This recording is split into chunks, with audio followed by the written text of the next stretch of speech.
Welcome. You have reached review time with Imperial, and today's review will be Cobra Kai Season 4.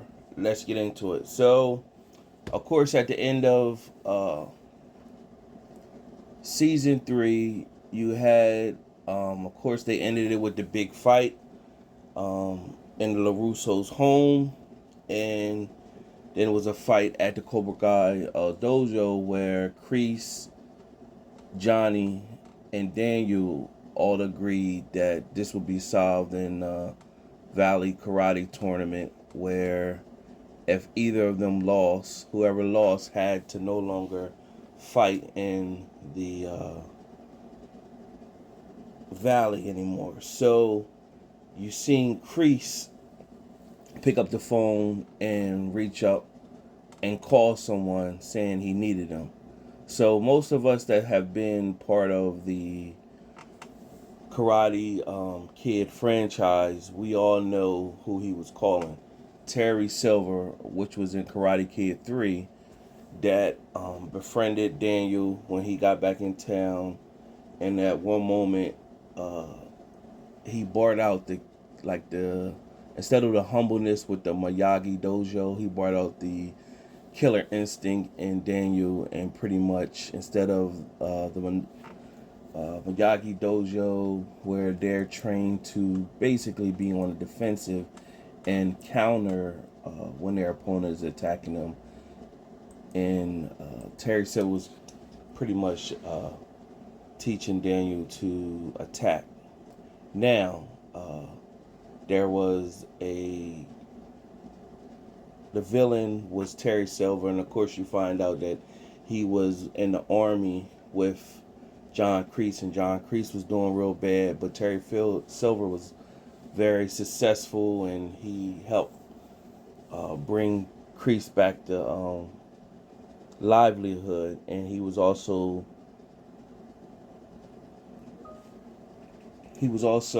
training an upcoming fighter, Barnes, who was like um, destroying people during that time. So that's the bulk of Karate Kid 3, and then Daniel pretty much apologized to Mr. Miyagi. Mr. Miyagi took him back, and he ended up beating uh, the kid in the final tournament, of course. Now, brings us present day in season 4. Of course, Kreese does reach out to Silver, and Silver is pretty much in a Zen state. He let the past go, and he's pretty much he has PTSD. He has a chef. He's well off, and here John Kreese wanted to pull him back in. Now, what you see throughout this whole season is Silvers was fighting on being in the Zen state, the Zen master state, and versus Kreese pulling him to be something else. Now, he didn't want to be that way, but Kreese kept antagonizing him. So at first he didn't even want to get involved, but then he came back pretty much saying, Kreese hit him with the "I always was there with you. Um, I was always there for you. I saved your life when we was in war," and he always used that. And so basically, Kreese um,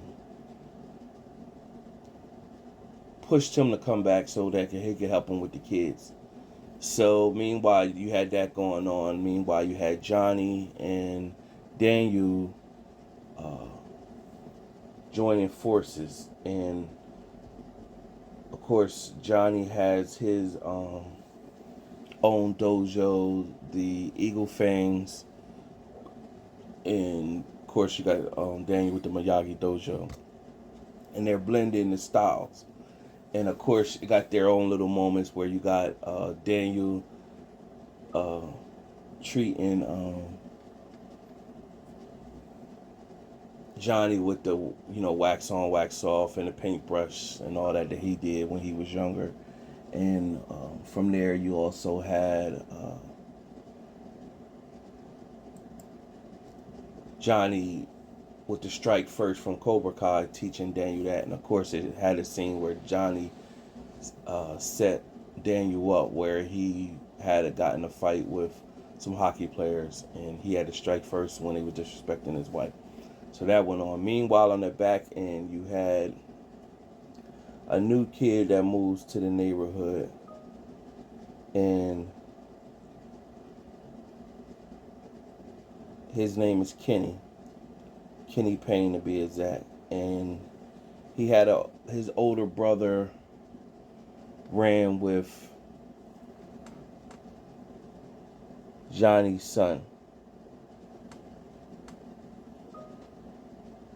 Robbie Keene, and they did juvie together. And so Kenny was getting bullied in school, and so he pretty much looking for help. And so his brother told him go to Robbie, and Robbie would, show him some skills. Now, ironically enough, the kids that Kenny was getting bullied with, one of the kids was Daniel's son, where he played like he was tough because he was amongst the cool kids, and he played like he could fight, but he really didn't have no skills. He really couldn't fight, but he was part of the crowd that was bullying this kid Kenny. Now they were humiliating him in school, set his whole locker up with milk, and they would cyberbullying him, catfishing him, playing like they was one little girl, and then it was really them. And he showed up to the park in this costume, and it was them, and they was filming him the whole time. So they pushed him to where he had to go learn a skill set to fight for himself. So, and you knew the tides was going to eventually change. He does get him back, but what happened in the process of him changing, he was no longer the humble kid. He started to like getting that revenge, and he became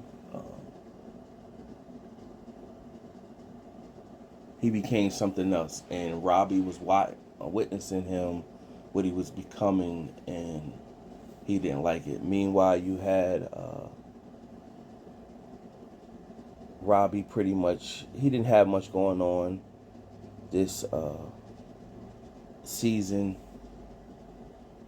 Of course, he don't like his dad. That's still there. Meanwhile, you had Hawk, who was kind of like the fan favorite, aka Eli, and he went through some soul searching this season, and it was a moment where the kids were.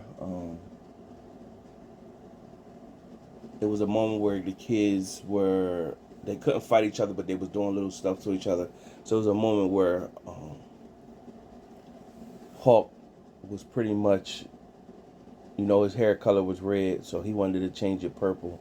So that big hawk he got on his back, he changed the hair color on the tattoo purple. So the guys came in and seen he was there. They held him down, and what they did, they shaved off his mohawk.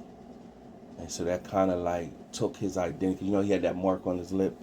Took his identity in a sense where, he was feeling lost. And he really doesn't gain his mojo back until the very end in the tournament. And he gets a girlfriend that kisses him. And that's what brought his mojo. And it kind of foreshadowed when, after that moment happened. I'll get to that later. So that was pretty much his story. You had Miguel from season 1, you seen that he was a young kid. And he was like a beast, but you start to see how after when they fought that big fight in the school, and he had that injury, that back injury that almost paralyzed him, he's really not the same fighter as he once was. And you often see that throughout this season. Also, he was going through with his father. He never really knew his father. He did some traces. He found out where his father was, but it mentions that early in the season, but it doesn't touch base in that. So you also got Johnny, who likes Carmen, which is Miguel's mom, and that becomes a thing throughout this season. So then you have Samantha. Of course, you know she almost got her butt kicked by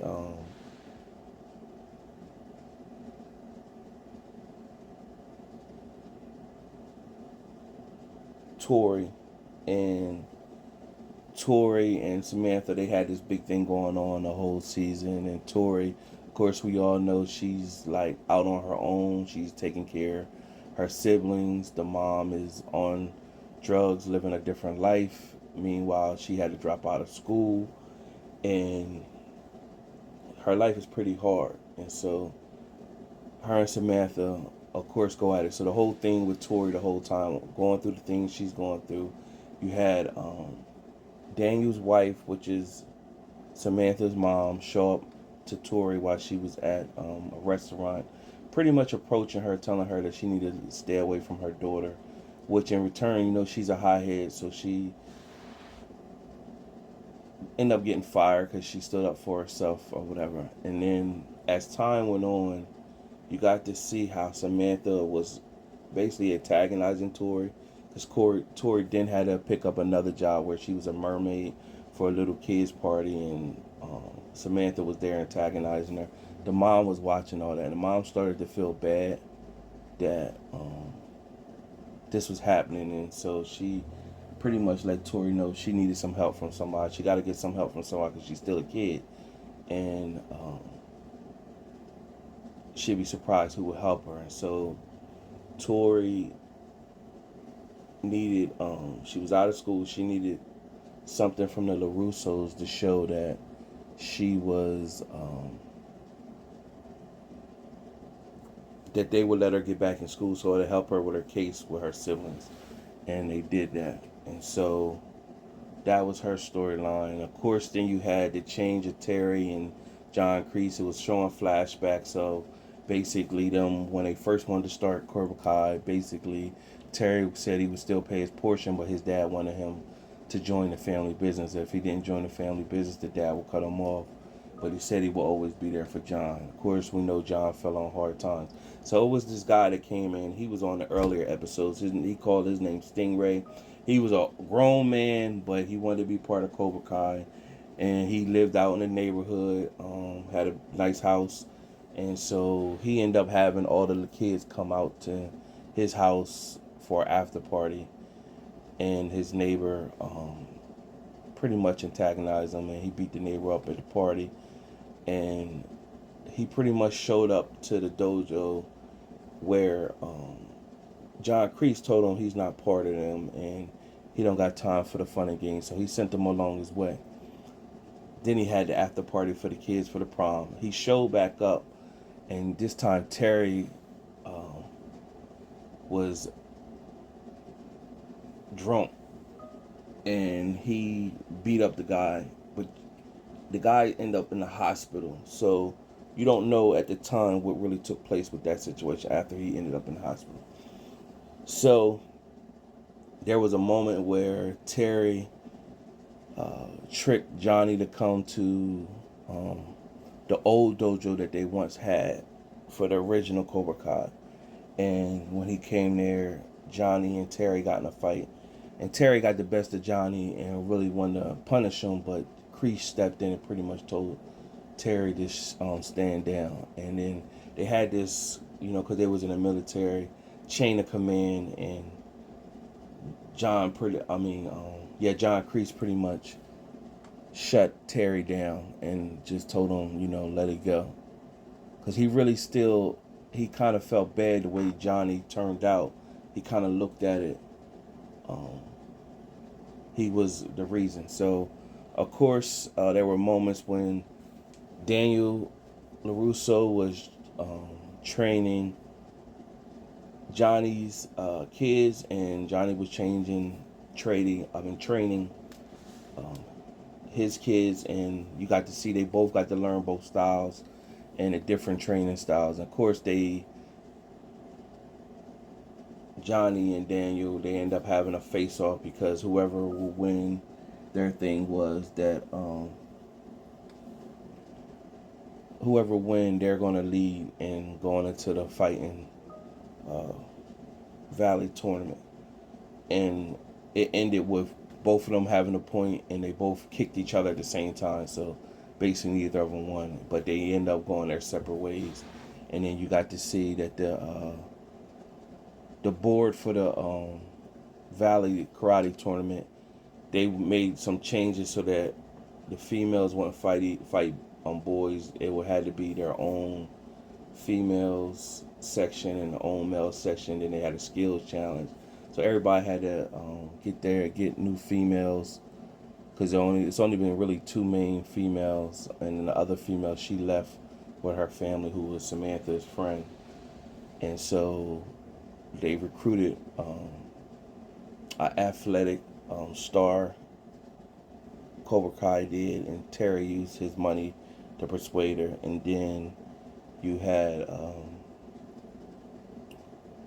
there was a debate Yeet, who they found, but she pretty much really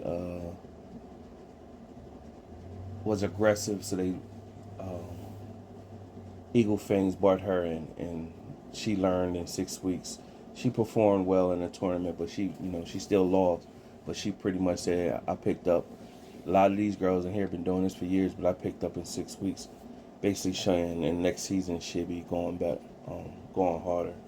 So when LaRusso's son was pretty much being a bully, the kid Kenny eventually got his revenge. He acted like he was running from the kids so that they could get him on camera running from the kids.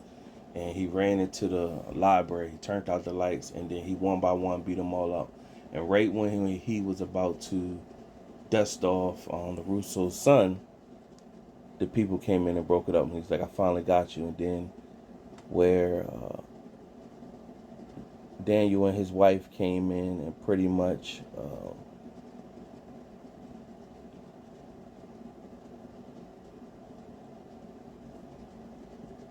they pretty much thought that their son was being bullied. They find out that his son was the one that's doing the bullying. And so the Russo's son is named Anthony. And so the kid Kenny looked over at LaRusso, pretty much said, I got you. And so at that moment, Daniel was disappointed in his son. Anthony pretty much, upset. And he's not like his father. He's not into all that karate stuff, but he's into gaming and all that. So he pretty much wasn't really listening to Daniel, and Daniel ended up breaking one of his tablets or iPad or whatever. And then that kind of like shook him up a little bit. He felt detached because everybody had they're always talking about Mr. Miyagi the whole time, and he's the only one that really didn't have a relationship with him, because Mr. Miyagi passed away when he was small or when he was born or something like that. But his sister Sam, of course, had a relationship with Mr. Miyagi. He didn't, so he always felt alienated and left out. So the big showdown. Now, there was also a moment where Anthony was in the dojo, and there was this sacred scroll. This is the scroll that Daniel's son received in season 3 when he went over to wherever he went, Okinawa or whatever he went over there where Mr. Miyagi was from. And he got that scroll from his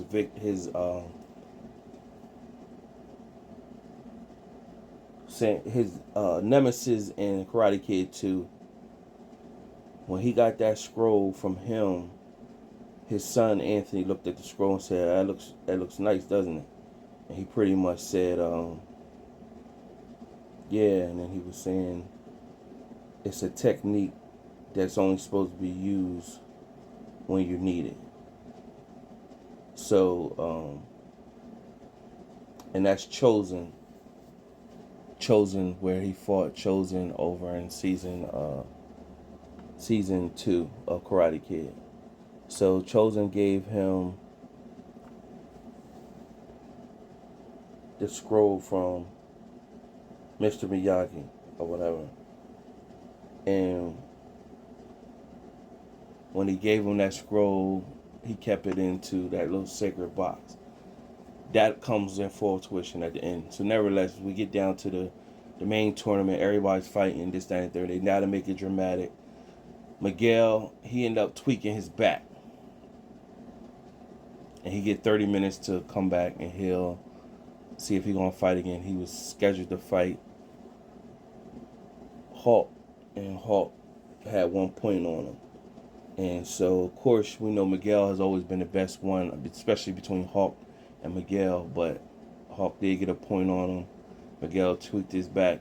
And pretty much that was the end of him. Now, I spoke on him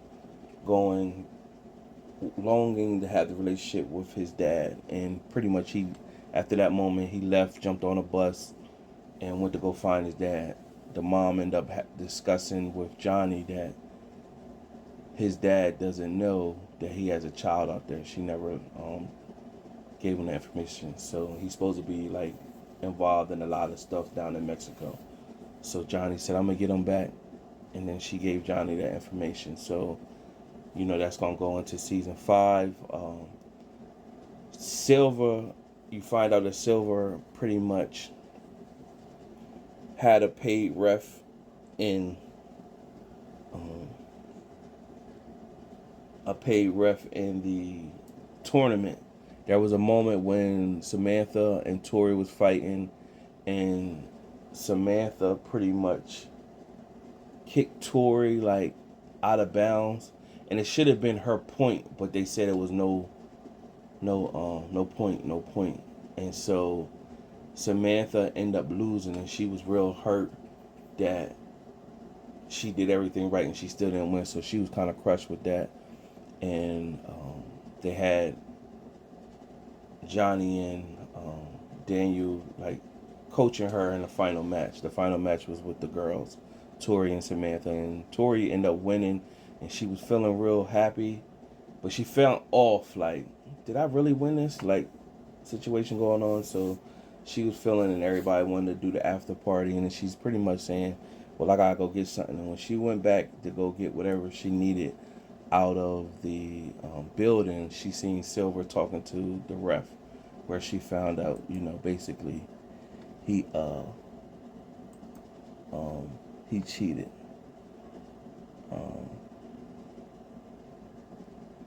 Basically that he cheated or whatever. So it's going to be a storyline between that. So now you're thinking, okay,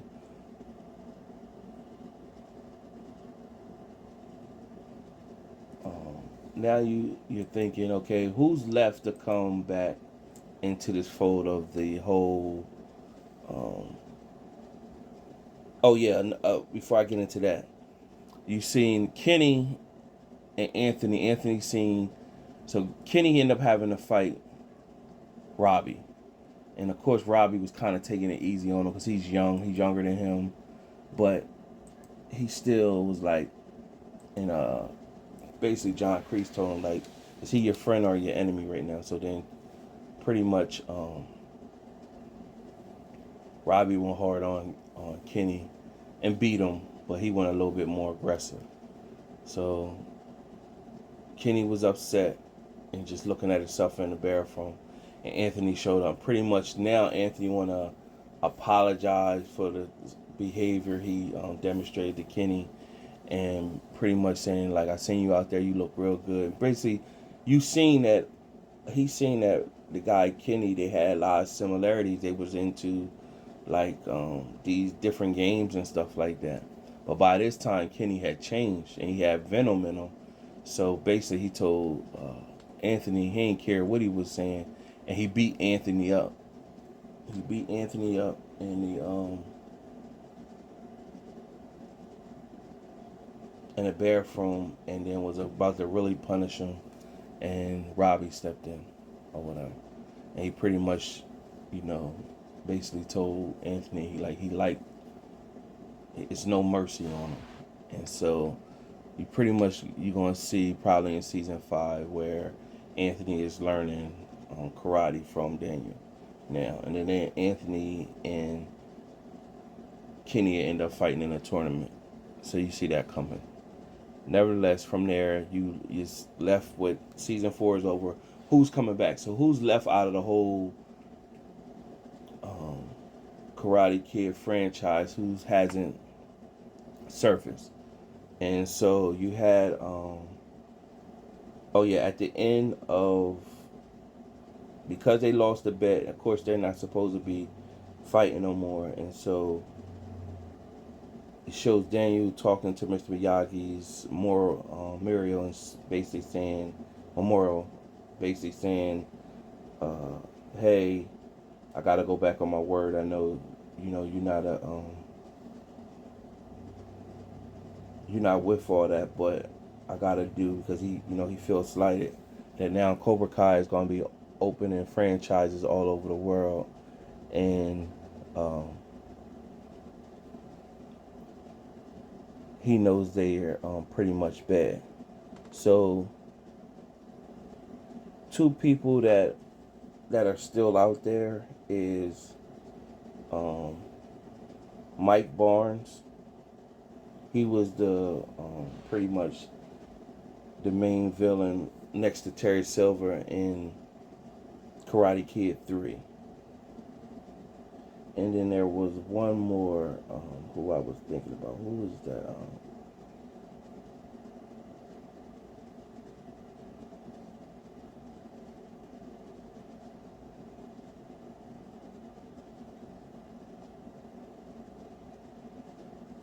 And Julie Pierce. When they did, pretty much it was Karate Kid 4, but they didn't call it Karate Kid 4. They called it The Next Karate Kid. And her name was Julie Pierce, where they went the female route. And Mr. Miyagi was played as himself, but Julie Pierce was the karate main character during this season. That was played by Hilary Swank. So it'd be interesting if they pretty much bring in Julie Pierce, because she had ties to Mr. Miyagi, or Mike Barnes. Those are two characters that I only could see left to bring in that had ties to Mr. Miyagi. Because when the one with Jaden Smith and Jackie Chan, when that one was redone, that was like a reboot. They really didn't have ties to Mr. Miyagi in that one and all that. So that was like a reboot. So other than that, it was a okay season. It's now in the season 4. It's real popular. How do I rate it amongst the other seasons? I guess season 1 and 2 at this moment will be the best, because those fight scenes at the end of season 1 at the school, that was like classic for this whole series. I don't think you're going to be able to top that. And then they did it again at the end of season 2, where it was at the school. I mean, this time it was at LaRusso's house. Or maybe I'm getting confused or whatever. I'm getting it confused. No, season 1 ended with the tournament where Miguel won the tournament at the end of season 1. Season 2 ended with the school fight at the school, which was like classic for season 2. Season 3 ended with the fight at the LaRusso's house, where all the kids is fighting. So that was like season 2 and 3. So they had 3 good seasons. So this wasn't necessarily the favorite. I think season 2 was first out of the 4, was the best season so far. Then I will go with between season 1 and season 3 as 2, and then of course 4. This past season wasn't was the weaker out of the bunch. So other than that, they got a good franchise going. Season 5, I'm pretty sure, going to get picked up. Everybody tuned in. I think more younger kids are starting to get tuned into the whole Cobra Kai but they got to know the foundation by watching the old Karate Kids. Because I had already seen Cobra Kai is showing up on Fortnite. So it just says Cobra Kai. I don't think they don't actually have like Daniel LaRusso and Johnny on there. They don't have that. They just have like made up characters, but have the Cobra Kai name and everything like that. So it really could turn into something bigger, and really tap into, if they get them licenses and put them Miyagi Dojo and all that on Fortnite and stuff like that. They make it real popular with the next generation. Subscribe to the channel, like the video. Thanks for taking time. Happy New Year's to everyone. Till next time.